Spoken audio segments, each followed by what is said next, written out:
नमस्कार, आप देख रहे हैं बिहार इन शॉर्ट्स। मैं आपके साथ प्रियराज एमएलसी केदारनाथ पांडे अब हम लोगों के बीच नहीं रहे। उनका कल दिल्ली के गुड़गांव के मेदांता हॉस्पिटल में निधन हो गया। आज उनका पार्थिव शरीर बिहार विधान परिषद में लाया गया, जहां पे बिहार विधान परिषद के स्पीकर और बिहार विधान जो परिषद के नेता प्रतिपक्ष हैं वो उपस्थित रहे। आपको बताते चले कि बिहार के मुख्यमंत्री नीतीश कुमार भी इस मौके पर उपस्थित रहे। पर आपको बता दें कि जिस तरीके से उनका निधन हो गया, उनका पार्थिव शरीर आज पटना में लाया गया और उसके बाद जो बिहार विधान परिषद के स्पीकर सभापति हुए दिवेश चंद्र ठाकुर ने क्या कुछ कहा उनको लेकर, ठीक देखिए आप इस वीडियो में।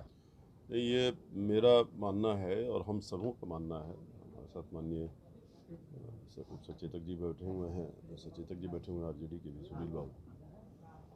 मैं समझता हूँ बिहार के लिए बहुत ही दुखद दिवस है, क्योंकि एक सही प्रतिनिधि जो होना चाहिए और वो निर्वाचित होकर आते थे। यहाँ पिछले 4 टर्म से निर्वाचित हो रहे थे शिक्षक निर्वाचन क्षेत्र से, और उससे उनकी लोकप्रियता की झलक मिलती है। और शिक्षकों के लिए जो आवाज़ उठाते थे, बहुत कमिटेड एकदम, जितना जो शिक्षकों के लिए और शिक्षा के प्रति जो उनकी जागृति थी और चिंता रहती थी, मैं समझता हूँ इतना ईमानदारी से अपने वैधानिक दायित्वों का निर्वहन बहुत कम लोग कर पाते हैं। और बहुत श्रेष्ठ तरीके से, कभी शिष्टाचार को उल्लंघन नहीं करते हुए, अपनी बातों को पूरी तरह से सदन में रखना, सारे प्रश्नों को रखना अपने शिक्षकों के हित के, पूरे शिक्षा जगत के हित में, मैं समझता हूँ बहुत बड़ी क्षति बिहार के लिए और बिहार के शिक्षा के लिए हुई।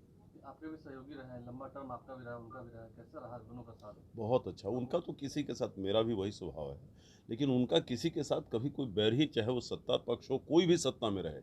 वो सीपीआई से आते थे, लेकिन कभी, जैसे मैंने कहा कि अपनी बात रखना, बखूबी रखना, तर्क के साथ रखना, निरंतर अपनी समस्याओं को उठाते रहना, इसमें उनको कभी, और कोई उनको रोकता भी नहीं था। बहुत अच्छी तरह से अपने मैंने कहा ना, यहाँ का जो दायित्व उनका था, इतनी अच्छी तरह से निर्वहन करते थे। और ऐसे भी बहुत अजीमतर इंसान थे, कभी किसी के प्रति द्वेष और दुर्भावना कभी किसी ने, एक भी आदमी आपको शायद नहीं मिलेगा, सिर्फ विधान परिषद में कहीं भी, जो उनके बारे में आपको कुछ गलत बोले। इस तरह के आदमी थे।